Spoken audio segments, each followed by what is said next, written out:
Hey Tyler, what are you guys looking to build on from the second half offensively that you guys can continue into the next game? Consistency and execution. I feel like we were always one block, one one route away, one communication call away from putting together a complete drive and complete games. So that's the only thing that we need to carry on: execution and doing it consistently. Hey Tyler, as an offensive lineman, what is your ideal play call or formation when it's first and goal from the one? Whatever Coach Reese calls, we have the utmost confidence. We have the utmost confidence in Coach Reese, and whatever he calls, that's our job to execute. What have you heard about dealing with the cowbells? I know you guys deal with the noise, but how do you kind of plan on communicating in that kind of environment? We just have to be even more obsessive about communication. Just probably more eye contact with the running backs. Actually, like looking back at the running back, making sure that he has the call. Um, just being more obsessive about it. Coach Saban called you the leader of the offensive line. Do you consider yourself that, or you still look at guys like Seth and Darian and JC for guidance? I mean, we're all leaders on the offensive line. I don't think there's just one person that leads, and I feel like that's what makes us such a great unit, and that's what makes us so close because we're all leaders and we're all looking to make the group as a whole better together. Just what did it mean to be a team captain in South Florida, even as a sophomore?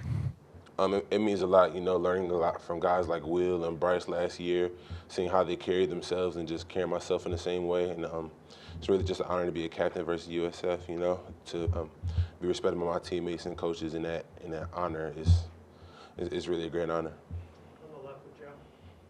Elijah got his first kind of significant action right next to you on the left side this past weekend. Just how do you think he did, and just how do you just evaluate his performance when he came into the game? Pridge did really well, like you said, it was his first real action of a very serious game. As anybody, there's mistakes that need to be cleaned up, but I'm very proud of Pridge for coming in, being able to plug and play. And the more guys that you have ready to play on the offensive line, the better your offensive line is. Had you ever had back spasms before, and what was that like? Uh,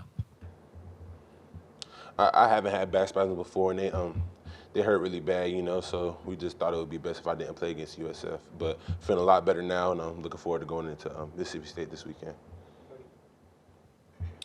Coach has said whether it's Proctor or Pritch, who's at left tackle, that you kind of help them with calls. What specifically do you help them with on a play-to-play basis? I'm just reassuring them on their calls. I came in as a tackle way back when. It feels like years ago. So I know all the tackle calls. So just reassuring them on that, and just like little tips before the play, be like, hey, stay inside out. Like, hey, this stun is coming. Just little things like that I help them with. But it's all them. It's just me just relaying the call, and I'm very proud of both of those guys. What have you thought of the season that Robbie Utes has had, and how much does he as a tight end kind of help you guys as offensive line? He helps us a lot.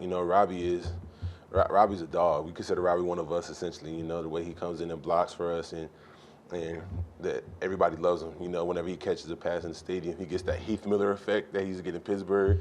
Like, ooh, so we all love to see Robbie catch the ball because we know how hard he goes for us when it comes to running the ball.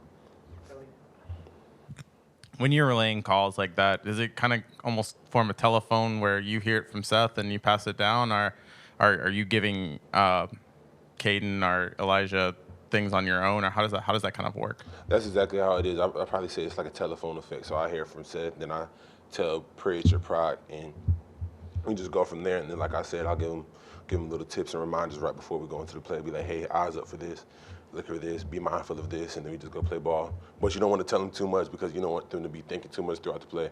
So it'll probably be a one-word thing like, hey, keep your heads up. Hey, you see this? Look, little things like that.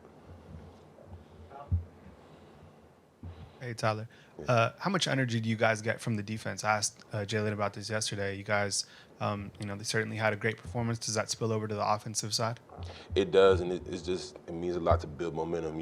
Just to see the defense going hard. It's like it's almost we're competing with each other. Like see who can have a bigger game, offense or defense. So we love to see those guys make plays, and we love to make plays for those guys. Was there something that happened at halftime that sort of made that consistency and execution click a little better for y'all, or was that when things just kind of finally came together?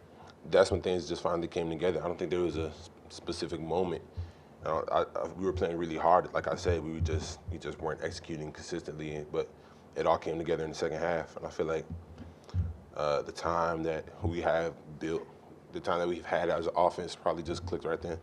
And I'm excited to see how we continue to click along as the season goes on.